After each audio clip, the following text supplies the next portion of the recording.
Mulher Palestrante no Ar, o podcast mostrando histórias de mulheres inspiradoras. E hoje estou aqui com uma mineira que é escritora, palestrante, terapeuta e vai conversar com a gente sobre o poder dos nossos pensamentos e sobre o iceberg, que a gente tem que olhar para os dois lados, o que tem acima do mar e o que tem abaixo. A gente vai falar sobre isso porque é sobre isso que ela fala dentro do livro. Seja bem-vinda aqui ao podcast, a Priscila. Muito obrigada pela oportunidade, Gisele. E eu estou muito feliz mesmo de estar podendo falar desse assunto, que eu acredito que é muito importante pelo momento que a gente vive hoje. É fundamental. Quando você colocou aqui a questão do iceberg, antes da gente começar a gravar, a gente estava falando sobre o Titanic, eu quero que você traga sobre isso. Mas antes, começa contando quem que é a Priscila. Priscila é uma menina ainda, mulher, filha, esposa, mãe, que é muito positiva, otimista, gosta de criar as oportunidades e acredita que unir as pessoas é uma fonte muito forte assim de poder para criar tanto as oportunidades quanto levar cura, levar paz, levar amor. Muito bem. E nós temos, na verdade, você tem uma característica, um trabalho que você faz que vem de encontro ao meu e a gente só descobriu depois. Sim. A gente se conheceu em Belo Horizonte, no evento no Mulher Brilhante da Kenia Gama, onde eu tava lá e me conectei com a Priscila. Na verdade, primeiro ela se conectou com a minha história, me procurou e depois nós nos encontramos ali no evento. E depois que a gente descobriu que a Priscila também é formada em educação física como eu e hoje não atua mais na área, mas foi a base para tudo. Por que você tomou a decisão lá atrás primeiro em fazer a educação física? Pelo desenvolvimento humano. E vou te contar que eu queria que minha amiga saísse comigo. Falei com ela, ela tinha um trabalho. Falei assim, e ela tinha que fazer um resumo. Ah, deixa que eu faço para você, porque eu adoro, sou boa em resumo. Quando eu fui fazer, era sobre a coordenação motora, o desenvolvimento humano, e eu apaixonei por aquilo ali. E aquilo me fez ter vontade de fazer faculdade, e na minha família ninguém tinha feito ainda. Então, aquela questão, era a questão do idoso e da criança, né? Como que depois invertia essa ampulheta. Então, eu fiquei muito encantada com essa parte do desenvolvimento humano. Sempre foi o desenvolvimento humano, dessa forma integral de ser humano. Muito bem. E depois você partiu para a parte das terapias. Depois de 18 anos, trabalhando em escola, como coordenadora, essa parte de educação, e desenvolvendo projetos, sempre apresentações que as crianças e os adolescentes eles se engajassem ali e fizesse sentido, até porque não tinha tanto material. E aí eu usei a educação física como uma ferramenta para eles aprenderem na vida. Sempre acreditei nisso, pela minha família.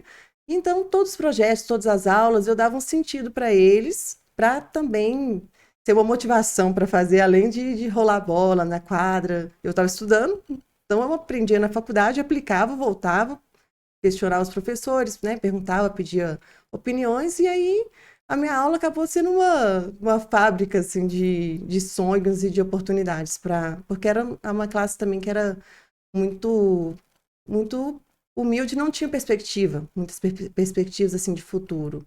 E como eu fui criando pela minha família, pela força deles também, é isso que eu sempre trabalhei, sabe? Dentro das minhas aulas. Mas usei o esporte para isso. Muito bem. Depois foi fazendo mais estudos e se tornando terapeuta. E agora vamos começar a falar sobre o capítulo aqui do seu livro que você fala sobre o iceberg. Como que é o nome do título do seu capítulo? Cuidado com o iceberg. Por que a gente tem que tomar cuidado com o iceberg, Pri? Porque nós estamos muito acelerados. Isso realmente eu vivi. A gente está muito acelerado e às vezes deixa passar detalhes que seriam importantes, até o olhar nos olhos das pessoas, né? A gente quer ajudar e não consegue ver dentro mesmo como ajudar, né? Não é sempre a forma que eu quero, mas o que aquela pessoa precisa. E aí esse iceberg, tanto para o outro quanto para mim, não me deixa perceber talvez alguns sinais, que é o que eu friso muito no livro, os sinais do corpo, né? Até voltados para a mulher, do corpo, que a gente vai tão acelerado e se deixa para depois. Então, é coisas que acumulam e depois desenvolvem as doenças, tanto na alma, né, como no corpo físico também. E essa questão de debaixo do iceberg, o que eu guardei, o que eu atropelei, o que eu passei por cima, por um bem maior, por um filho. E uma coisa que eu cito é quando eu tive depressão. Tive depressão pós-parto e eu não percebi, eu achei que eu estava cansada. E ao longo do tempo, depois de 6 meses que eu fui perceber, aí no segundo filho, da mesma forma. Meu segundo filho, ele quase morreu com 45 dias, então eu não olhei, depois eu não olhei mais para mim, estava olhando para os dois, e aí foi uma bola de neve até que deu que eu fui parar no hospital. Não identificaram o que que era, meu corpo, ele identificou, o único corpo estranho que tinha lá era o DIU, e eu era com depressão pós-parto, e então, assim, foram momentos que eu não, eu continuei. Então, esse iceberg, quando a gente não olha ali, na hora que você bate, você pode afundar, né? E agora, você falou da questão do iceberg que a gente tem que olhar, né, para dentro e olhar para fora.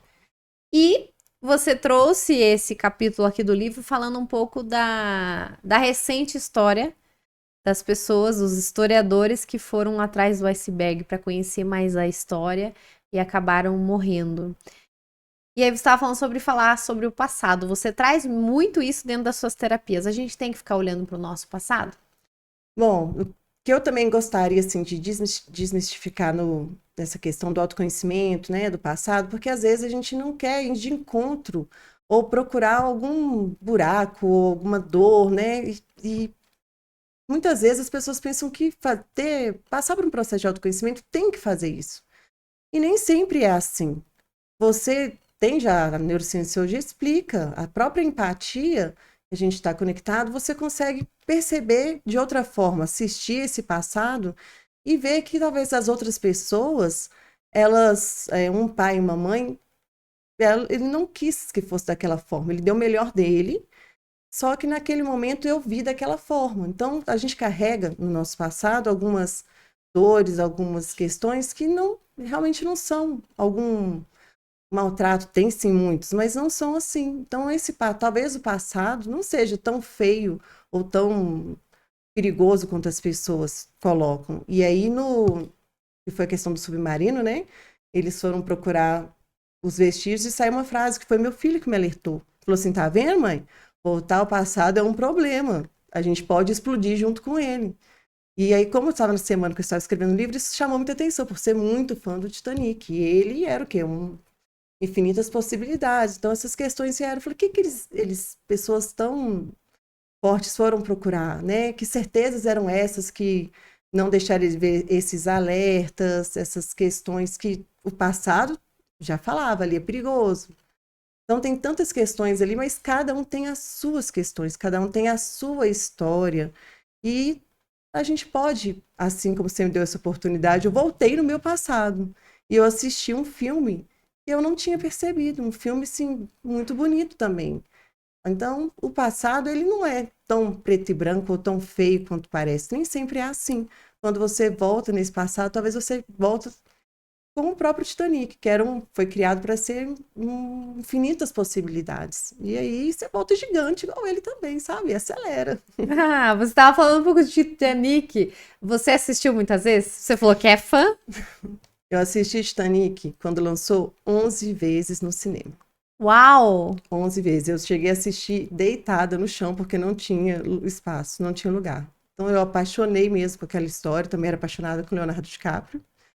E aquela alegria ali dentro, aquelas realmente infinitas possibilidades, a força da Rose, e ele criando os desenhos, a forma que ele via o mundo. Inclusive, eu tenho até a foto que eu tirei no barco uma vez, da ponta do barco, sabe? Eu era muito fã mesmo do Eu Sou o Rei do Mundo. Eu tenho essa foto também. Eu era muito fã mesmo do filme. Que legal! Você falou que era fã do Leonardo. Agora eu vou te confessar que eu também era. Eu tinha pôster no meu quarto dele. Você tinha também? De cima e embaixo na porta. E eu ainda tenho a agenda com as fotos do Leonardo DiCaprio. E É casei mesmo? com o Leonardo, É mesmo? dos olhos claros. Olha só. Então você é literalmente a Rose do Leonardo. Eu acho que eu profetizei demais, né? Aí veio o Leonardo para mim. Que bacana. E a gente voltando a falar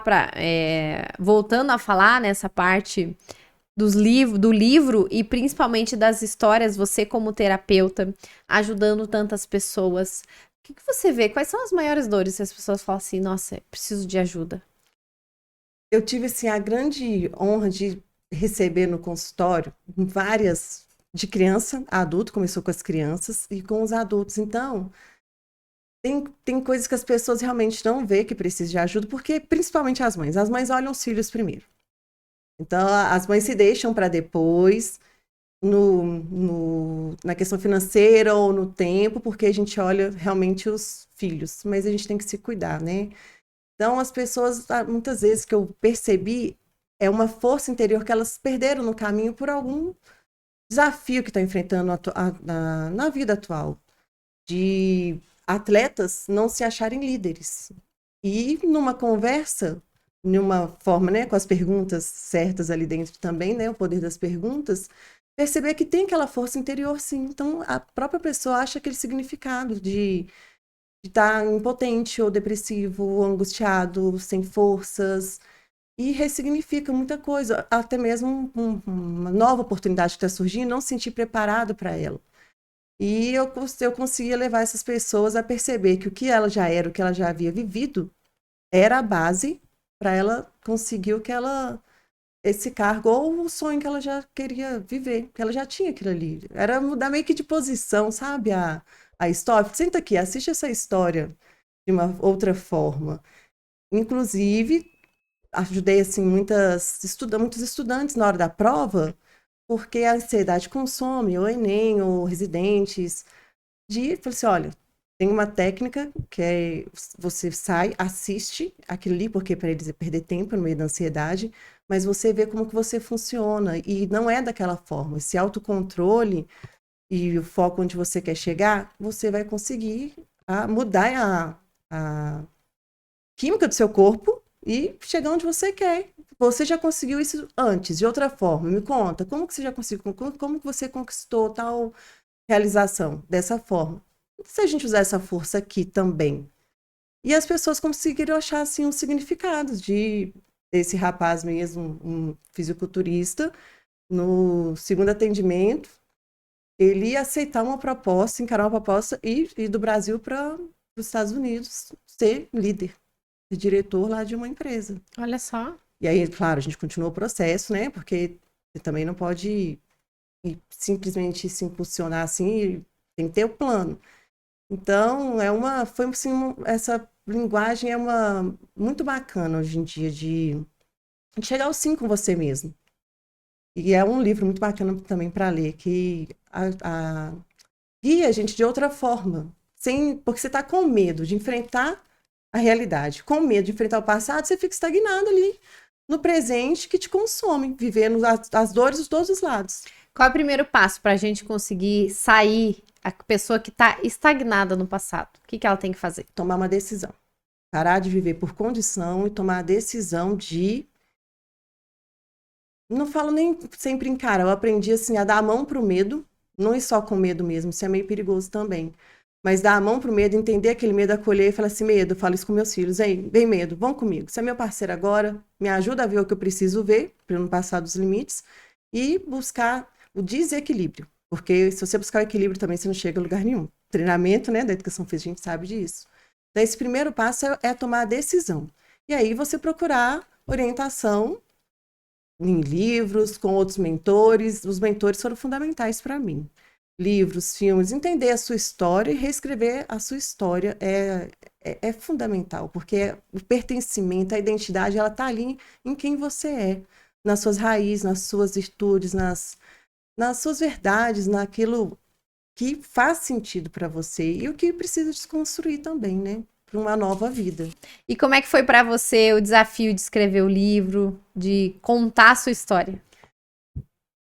Primeiro desafio foi fazer um capítulo, porque nós temos 1000 histórias dentro de nós, né? Tantas histórias. Qual história eu escolheria ali? Qual história que ia fazer sentido e poderia ajudar outras pessoas? E escolhi, né, uma história e quando eu fui escrevendo, eu percebi, assim, até anotei no meu livro, escrevi um capítulo, um filme, uma história de uma vida. Eu descobri a história da minha vida, que eu já havia descoberto, já havia passado o processo de autoconhecimento, mas eu assisti. E foi o filme mais lindo que eu já assisti, de verdade. Porque vieram assim os avós, vieram outras histórias, músicas, poesia, filmes, letras, desafios que superaram dores e eu assisti o filme da minha vida e eu quero te agradecer porque foi lindo assistir. Que bom, e tá tudo contado aqui, as pessoas têm a oportunidade de assistir e ler as histórias que estão aqui na segunda edição do Mulheres Palestrantes. Agora eu queria que você falasse sobre um tema que você trouxe aqui dentro do livro, que com certeza muitas mulheres vão se identificar, que é a questão do TDAH. O TDAH foi o meu primeiro iceberg, porque meus filhos não estavam, a inteligência, a forma que eles faziam as coisas, o mais velho tinha 8 anos, não estavam de acordo com o que eles estavam vivendo na escola. O outro ele estava com 5 para 6 anos. É o Miguel e Samuel. E então eu comecei a achar aquilo meio estranho. Primeira coisa que aconteceu, eu perdi a paciência, gritei com um deles, vamos para casa. Como eu não gritava nem com alunos, achei estranho. Então, falou, opa, tem alguma coisa errada comigo. E nós comecei a procurar alguma ajuda. Na verdade, a gente começou a fazer conversei na escola e tal, e numa tentativa de mudar de escola, uma psicóloga, que era diretora da escola, me alertou sobre isso. Então, eu fui aprofundar nesse tema. E foram 2 anos investigando. Eu larguei a escola para cuidar dos meus filhos. E comecei, aí eu descobri a gestão do tempo, aí eu descobri a questão da, dos impactos que poderiam acontecer até a longo prazo, mais do que notas. Meu filho com 8 anos, ele tirava 8 na prova, valendo 10, e ele não se perdoava por isso, ele se achava burro. Então eu fui pesquisando, fui aprofundando, aí conectei com outros estudos, a neurociência e o TDAH. Depois de um tempo eu descobri que eu também tinha. Depois de 2 anos com eles, a pandemia, eu brinquei, né? Foi um processo muito intenso para dar medicação também. Aí eu brincava com a pediatra que ou ela me dava receita, ou eu ia dar no jornal que tinha um menino amarrado assistindo a aula. Então, assim, foi um processo muito, muito intenso na minha vida. E agora, em setembro, fez 5 anos dessa decisão que eu tomei. E no meio do caminho, eu abracei outras mães, outras crianças que estavam passando por esse processo. E abri os olhos também deles. Porque o meu filho deu crise de pânico. É uma tendência maior, que a gente tem que olhar essa questão comportamental. Não só, porque muitas vezes a escola e os professores ainda não têm essa formação. Então, os impactos que me assustou muito, e eu vou falar aqui porque a gente tem que ter essa noção de suicídio, drogas, sentir um fracassado, não mantendo o casamento, o relacionamento, não se encaixar. E, infelizmente, no meio desse processo também, que eu larguei a escola, o filho de uma amiga, ele suicidou e ela contou pra gente, ela já participou de outros eventos, que a questão do TDAH era sempre isso, ele nunca se sentia, nunca conseguia alcançar as expectativas dele mesmo, né, da família também, mas dele. Então, essa questão do TDAH que eu acredito que é muito, muito forte. Aí eu fui buscar outros caminhos, fui treinar a questão, peraí, então eu sou treinadora, vamos treinar. Eu fui partir para estimulação cognitiva e estudando um livro de altas habilidades, eu percebi as características muito parecidas. Aí saí do quarto, virei para eles e para minha sobrinha e falei assim: agora nós não temos mais TDAH, agora nós temos superpoderes. E foi essa questão mesmo, falei, ó, o TDAH não vai ser rótulo, ele não vai ser bengala para os meus filhos, vai ser asas. E quando nós nos conhecemos, tinha passado por um processo também, ele sofreu bullying dentro da própria escola que eu havia mudado dessas questões, e eu vi a diretora, ouvi da boca dela que não poderia ensinar com emoção, ele deveria ir para dentro da caixa, não ser criativo, e eu falei, não, dessa vez eu já estou mais madura, e ninguém vai tirar a essência do meu filho. A essência dele é de ser criativo, de ser feliz, de ser quem ele é. E isso é muito importante. E quem adaptou, eu e meu marido passamos por uns processos e adaptamos. Então, o TDAH ele é muito mais tudo, muito mais perigoso se não for cuidado. E ele é muito mais do que se resumir a notas ou só falar que o menino é lerdo, não presta atenção, como é que foca aqui para jogar no videogame. É diferente, tem que ter esse conhecimento, ele abre muitas portas para o relacionamento entre os pais e os filhos, dentro da escola, e para eles conseguirem atingir. Eu fui preparar os meus filhos para serem fortes e para lidar com as coisas. Eu não poderia pintar esse mundo, eu queria abraçar, claro, mas eu brinco que eu tive que ser a madrasta. Eu tive que ser a madrasta para construir, mostrar a eles como lidar. E hoje eu viajei, eles estavam de recuperação, tá? Tava fazendo recuperação, todo um processo, e eles sabiam lidar com isso. E mais do que eles saberem lidar, eu não estava aqui em pânico, eu estava aqui palestrando e eles torcendo, mandando mensagem: mamãe, eu quero muito que você realize todos os meus sonhos. Mas eles nem sabem, já está realizado. Isso foi essa construção que a gente está conseguindo ter com eles, sabe? Parabéns pela tua trajetória. Obrigada por você vir para Curitiba, então, vir aqui, a nossa conexão, você deixar a sua história. Eu quero que você deixe uma última mensagem, principalmente para as mães que precisam olhar mais para os seus filhos. Olha, tem uma oração que é o Pai Nosso do amor próprio. Ela é muito importante. A gente tem que estar com o nosso jardim florido para conseguir ver as flores nas pessoas. Olhar nos olhos. Eu viajo, eu falo assim com meu marido: olha nos olhos dos nossos filhos. E a gente está no setembro, né? No Setembro Amarelo, a prevenção do suicídio. Eu acredito que esse diálogo interno das mães, ele é importante para que ela consiga se conectar com a essência dos filhos, com a essência da família, fortalecer os olhos. Eles são a janela da alma. E no Pequeno, sou apaixonada pelo Pequeno Príncipe. Lá está escrito, né? O essencial é invisível aos olhos. Não. É invisível aos olhos de quem não quer ver, de quem não quer olhar. E quando a gente conseguir olhar no espelho e ver a nossa essência, a gente consegue conectar essa força desse amor. Isso é um chamado mesmo para as mães, para que elas se olhem e se cuidem. Aí, então, elas conseguem fazer muito mais rápido, com muito mais poder, tudo que elas querem fazer na vida. Aí vem esse equilíbrio no caos do trabalho, da profissão, da família, de tudo que a gente quer e busca realizar e que a gente merece, porque a gente merece, sim. Nós somos guerreiras, somos vencedoras, protagonistas e autoras, né, da nossa vida. Isso mesmo. Muito obrigada pela sua presença aqui. Eu que Seja agradeço. sempre bem-vindo em Curitiba. Obrigada pelas suas mensagens. Muito obrigada. Vamos pensar então no iceberg. Tem que olhar o que tem fora, mas tem que olhar o que tem dentro. Isso. Bem, uma conversa inspiradora, uma conversa que ajuda muitas pessoas. Eu tive muita alegria de ter me conectado com a Priscila. Esse foi o podcast. Fica o convite para vocês conhecerem nossas redes sociais, não só YouTube, Spotify, mas o Instagram. Tem vários eventos que você pode participar e estar dentro do movimento Mulher Palestrante. E até o próximo episódio. Muito obrigada. Obrigada a você.